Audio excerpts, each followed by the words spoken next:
Comment faire face au chagrin? Pourquoi un livre sur le succès et le bonheur doit-il contenir un chapitre traitant de la technique de faire face au chagrin? La réponse évidente est que le chagrin ne peut être mis de côté. Le chagrin est un grand choc et son effet sur une personne, d'une façon ou d'une autre, est profond. Il peut grandir ou raffiner une personne, ou il peut rendre le cerveau nébuleux et l'esprit embrumé. Il peut dissiper l'enthousiasme et détruire la motivation. En un mot, on doit savoir comment faire face au chagrin, comment faire preuve de courage et continuer. Qu'est-ce qu'une personne chagrinée peut saisir qui persévérera les valeurs de sa vie? Feu Ernie Peel, un fameux correspondant de guerre, a écrit une histoire émouvante de sa marche sur les plages de la Normandie. À la fin de l'après-midi du jour, sur le sable étaient éparpillés les effets personnels des jeunes soldats américains qui, tôt ce matin-là, avaient débarqué pour une évasion historique, répandus un peu partout, de petits porte-bonheur personnels, des photos, des livres et des lettres. À côté du corps d'un garçon, il trouva une guitare et à l'autre d'un côté, une raquette de tennis, une pensée touchante. Le jeune Américain allant à la bataille, même alors d'irréductibles touristes comme en un temps de paix, emportant avec eux les raquettes de tennis et des guitares. À côté d'un jeune homme, il vit, à moitié enfoui dans le sable, une Bible.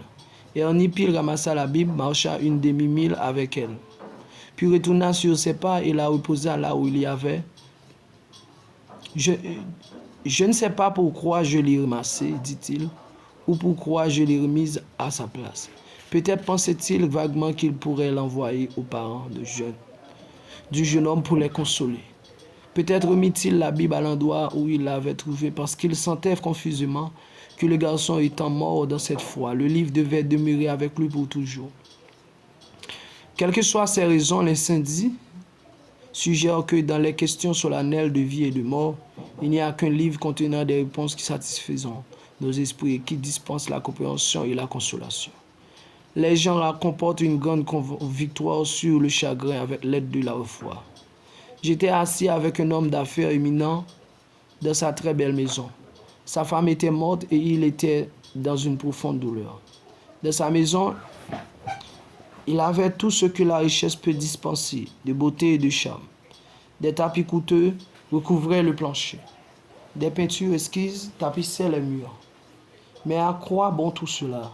Une épouse aimée était partie et un homme que je connaissais comme un chef solide dans le monde des affaires était accablé par la douleur. Ce qu'il me rencontra dans l'amitié intime de cette heure de chagrin était impressionnant. C'était un homme d'un air assez austère avec aucune évidence intérieure de sentiment de sa nature. Un homme d'affaires typiquement agressif et efficace, de ce qui impose le respect et qui domine.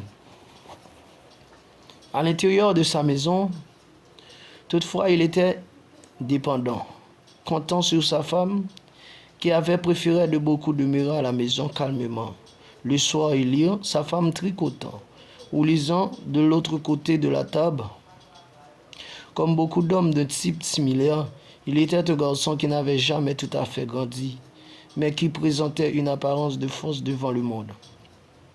J'ai découvert quelque chose dans la religion que je n'avais jamais ressenti auparavant, dit-il tranquillement. Hier soir, je me suis agenouillé à côté de mon lit, comme d'habitude, pour prier.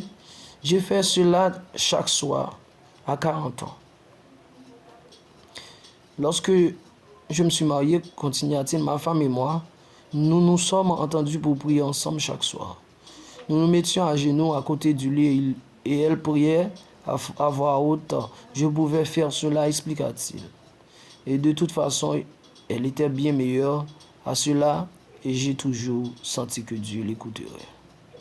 Plutôt timidement, il raconta qu'il tenait la main de sa femme pendant qu'elle priait. Il était comme deux enfants au cœur simple. Dieu devait les regarder avec délice, à en juger à la façon dont il les bénit. Eh bien, poursuivit-il, nous avons fait cela pendant toutes ces années, et Dieu l'apporta. Et hier soir, je me suis agenouillé seul, selon ma longue habitude. J'ai tendu ma main vers la sienne, mais elle n'était pas là. J'ai réalisé alors combien elle me manquait et combien je l'aimais et j'avais besoin d'elle à un point tel que je pouvais à peine le supporter. Oh Jésus.